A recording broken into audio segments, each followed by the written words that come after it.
What's up, guys and gals? It's your host for the most, Griever, as always, bringing you guys Jujustu Kaisen Chapter 190, a live reaction, because I'm probably not going to have enough time to review today. Maybe, maybe not. We're going to have to wait and see. But fact of the matter is that we're here. We are here to do Chapter 190. So instead of a review this week, we'll have a bit of a reaction. So we're going to be going through it page by page.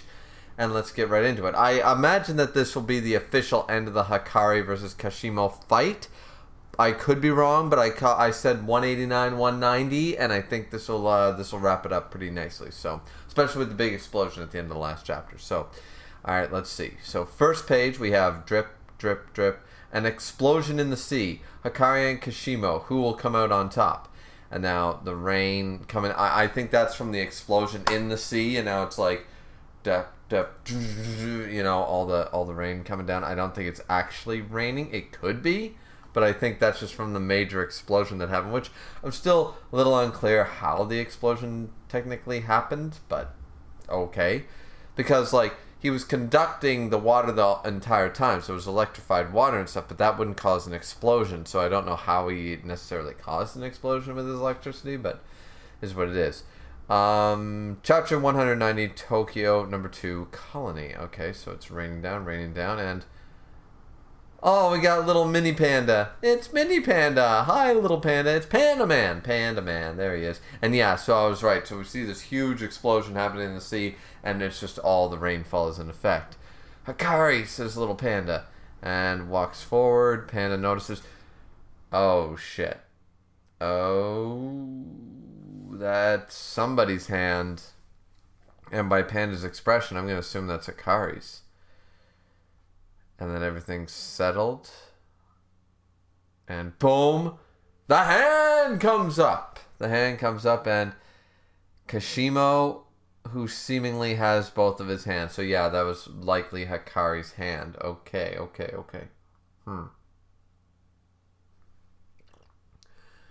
Kashimo's, ha. My cursed energies run out. But that guy's at least looks up. Tisk. Bam! Hakari's there and smacks him in the fucking face. And oh my god, he's bleeding. Yeah, okay. Wait, his arm. That's more than his hand. His entire arm is gone. Where's his arm? Where's the rest of his goddamn arm? My cursed energies run out, but at least that guy. So that was the end. So he used the last of his cursed energy to cause an explosion. Not really sure how, but Hakari's still alive and kicking, and smacks Kashimo in the face. Hey, all right, cool. It says in one go, Kashimo released all the cursed energy he'd been holding back from leaking out. Okay, we're gonna get the explanation here by the looks of this panel. Before his cursed energy transferred into the seawater, it transformed into thermal energy, creating a steam explosion.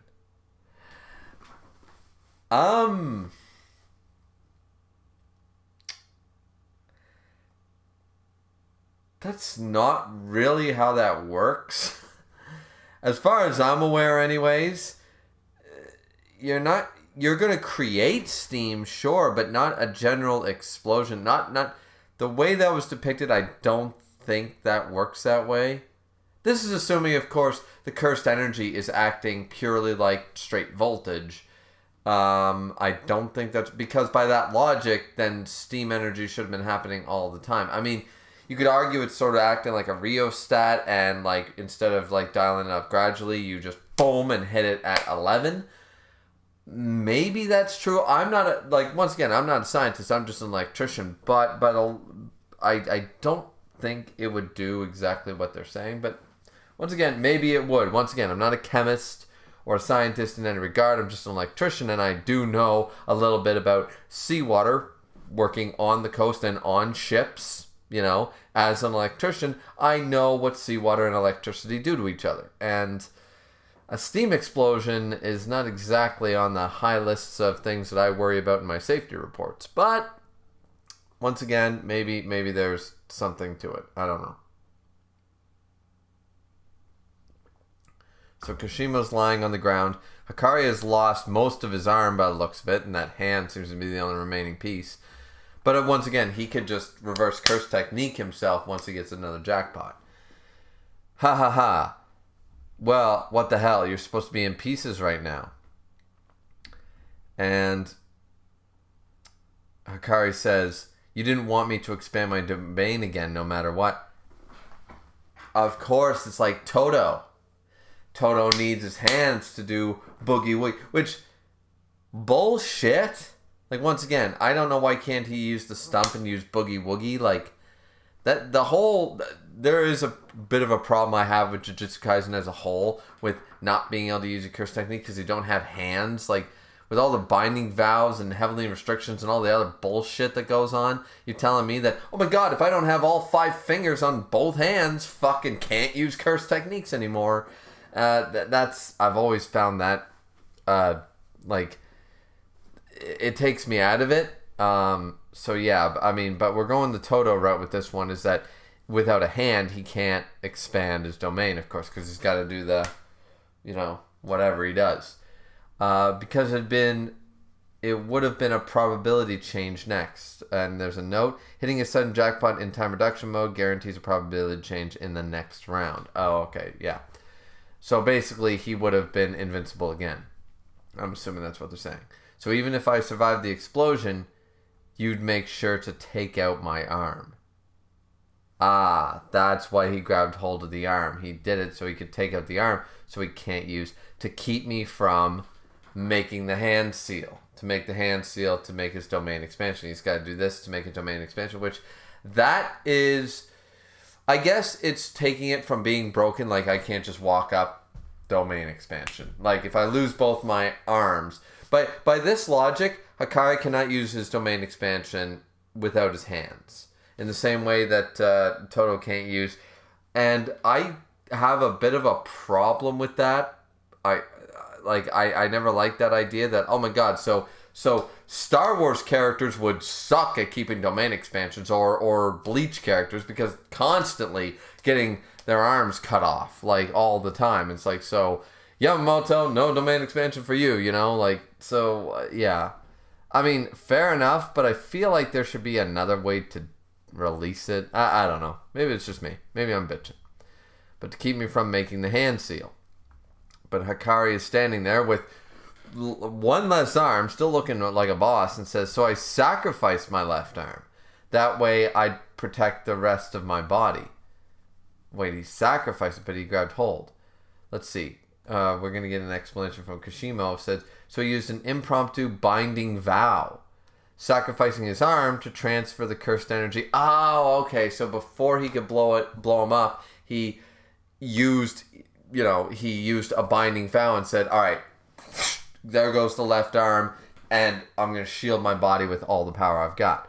Able arm to transfer the cursed energy originally used in protecting his arm to instead protecting the rest of his body, strengthening himself against the explosion. Okay, that I like. That's some good strategy. That makes a lot of sense that he could do that impromptu. That's kind of cool. Hurry up and kill me already, says Kashimo. Nah, I'm not dying. Hakari plops down and says, I ain't gonna kill you. If I did, those 100 points would go poof. Guess so. Oh, I mean, fair enough. So now they're just gonna chat. So he sits down, Kashimo gets up and says, Kashimo, I don't think I won that. Wait, I don't think I won that. I mean, you didn't even use your curse technique.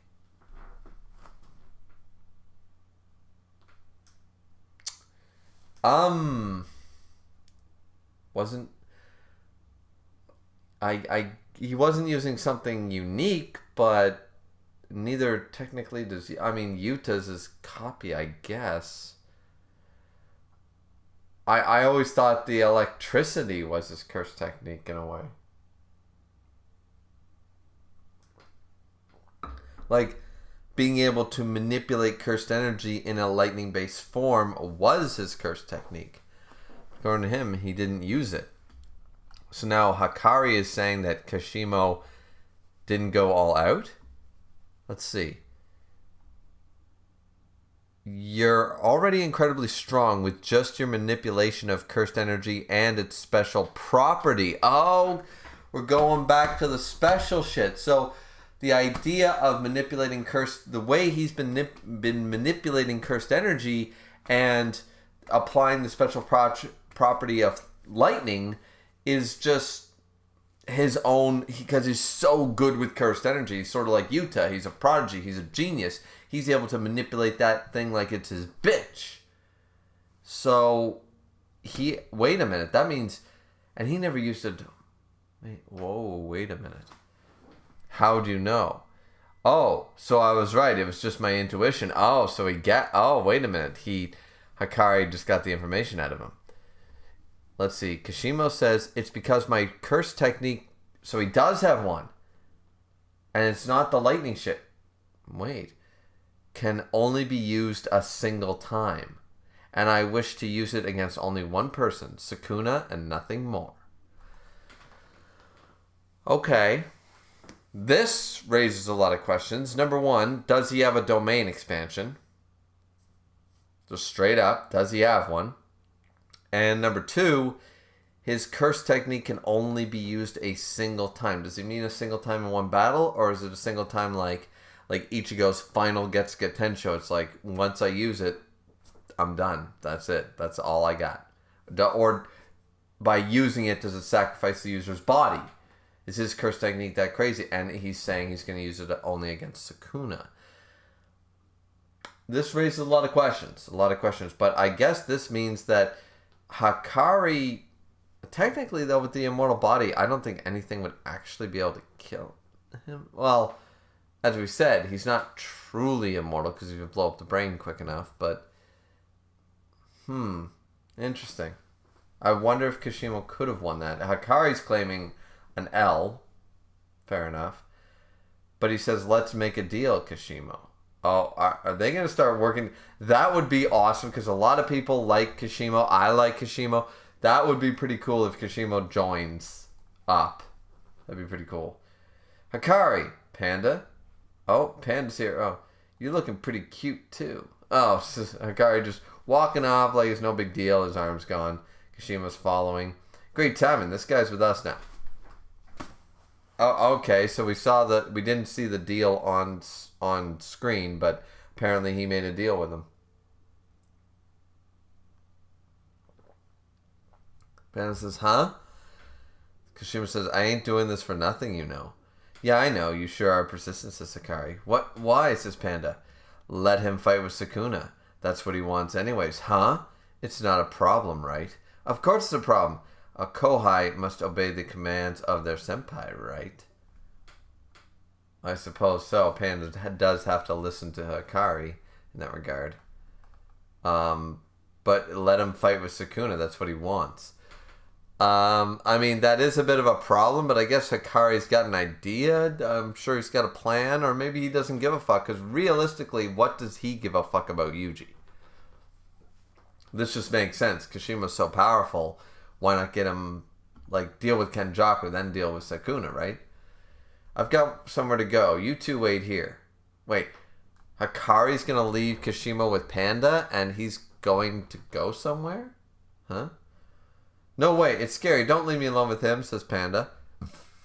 And Kashima says, Sukuna is a Kohai? Oh, he's talking about that Yuji has to listen to Hikari. And Hikari's his senpai, so he's Sukuna. Interesting. Alright, next page.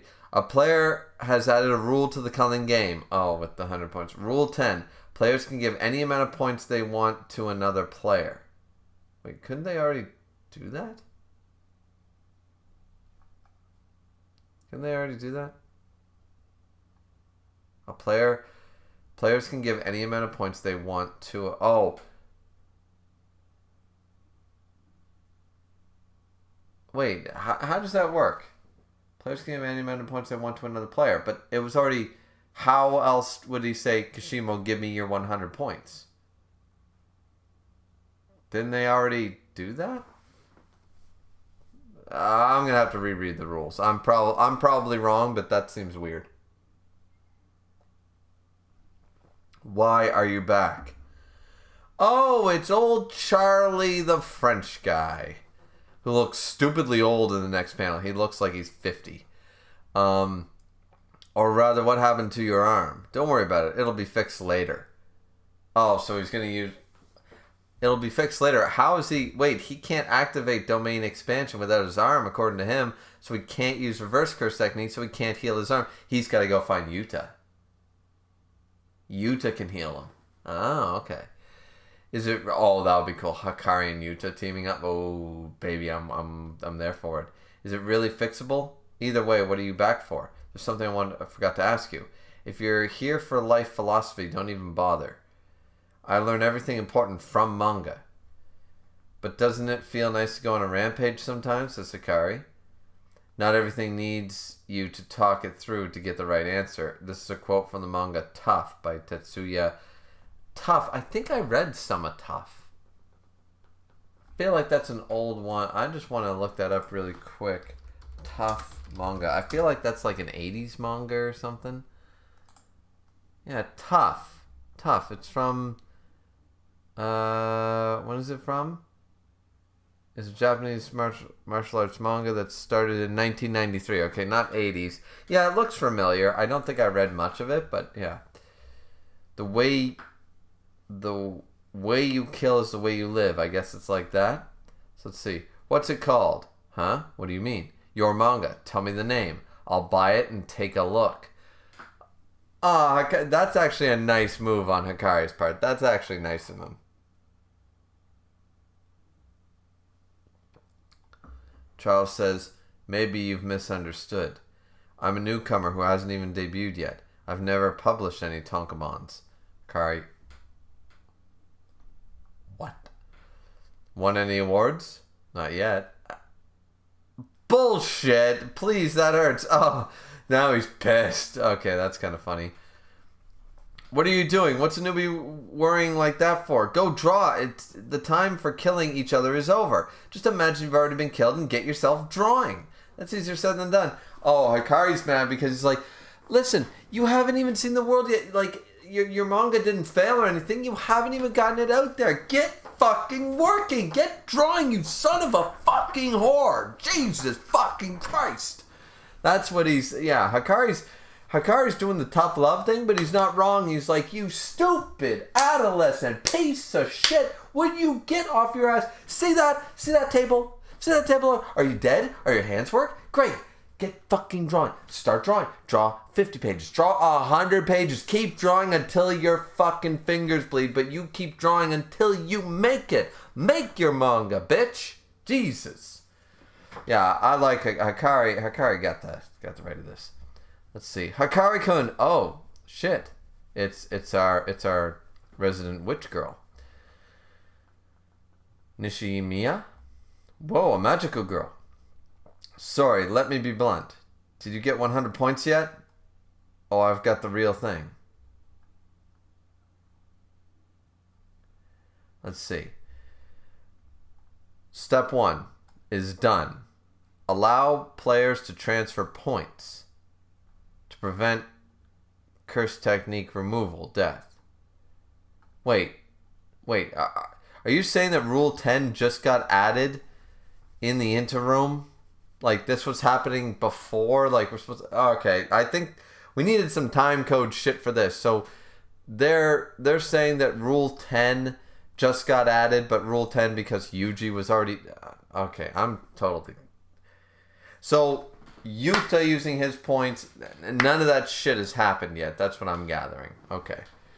The only thing that's happened as far as Hikari and his group is concerned right now is that the Higurama Yuji stuff just happened. That's what I'm gathering. That's the rule number 10, I guess. Allow players to transfer points to prevent curse technique removal, death. Rule number 2 they're going for is allow players to withdraw from the culling game by using their 100 points to let a substitute take their place. Why not just allow players to withdraw from the culling game, period? I don't get why they need to use points, but whatever.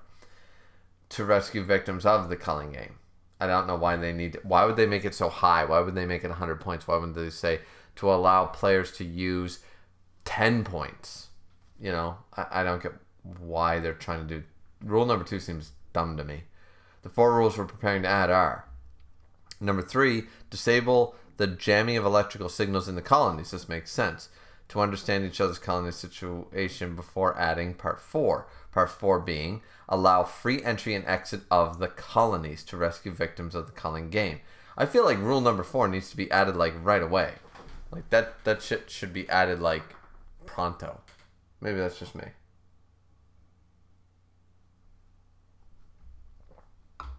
Because rule number 2 seems...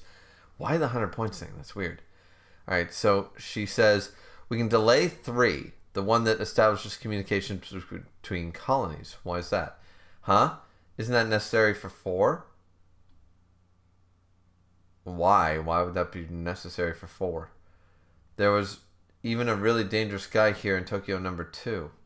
I mean, fair enough. Communications is key, of course, but...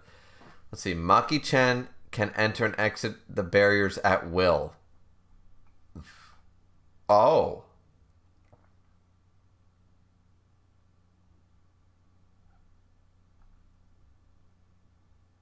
Maki-chan can... She can go in... Wait a minute, what? And with the help of Mei-san's younger brother, we can solve the problem of number 3. So we don't really need number 3 because Maki... Wait. Maki's here. Oh shit. Akari, hold on. How's that Zenin able to just go through the barriers? Good question. That's because she's become what? Oh, baby, you gotta love this shot. A monster. Boom. Look at her eyes. Look at her scars and everything. Maki is fucking destroying bitch. Look at this. Look. This is a panel. A monster. November 14th, 3:05. There we go. We needed that timestamp. I'm going to have to look back because I'm getting very confused on who added what rule and when now. But November 14th, 3:05 p.m., the Sakurajima colony. We're into another colony. Boom. An explosion. Let's see. You've changed, Maki. Look who's talking. Noritoshi. Oh, he got rid of his, Indian dreads. You've become stronger, and I've only fallen behind. Oh? Fallen behind. The position of the Kamo family head has fallen to someone else. As a bastard son, I can only be discarded. Oh, well, that's too bad. That sucks. I personally think you're better now, especially compared to that depressing haircut you used to have. Ah, so Maki still has her sense of humor. That's cool. Same to you. Fair point. Though I miss her original haircut. She looks too much like a boy right now, but still. Right now, most of the dangerous sorcerers and curses have been taken care of. They've been wiping through a colony. That's awesome. After leaving the colony and meeting up with Ui, it's best to hurry on to the next colony. Ah, that's how they're doing the communication, why they can delay number 3. That makes sense.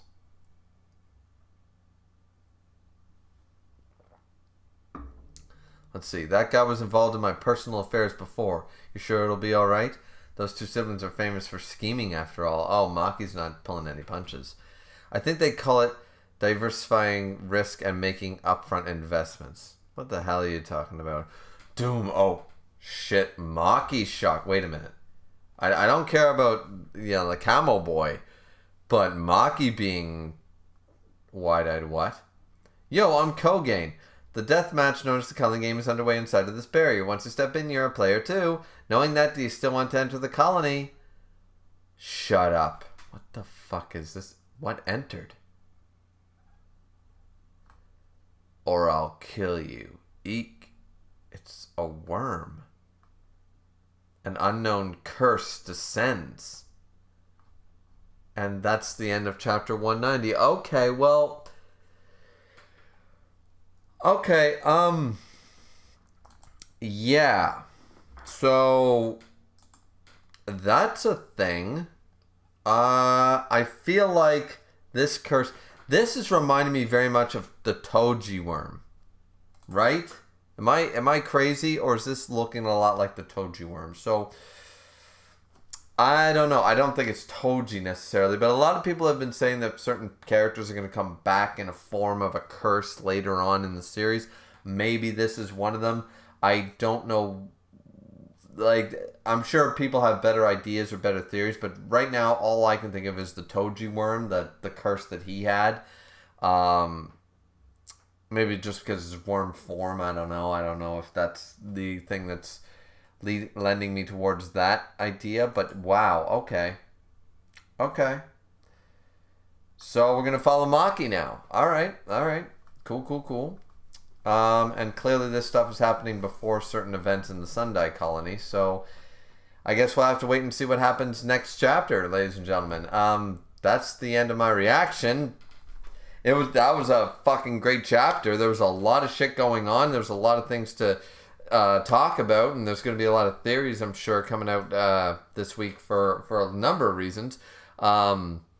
But either way, I thought the chapter was great. What did you guys think? Let me know down in the comment section down below, of course. Like, comment, and subscribe as always. Fourth and most importantly, don't forget to drink but responsibly, as I always do. And we will see you guys back here next time for Jujustu Kaisen, chapter 191. That'll be really awesome. And hope you guys enjoyed the live reaction for this week anyways. We'll see you back here next time. Bye-bye.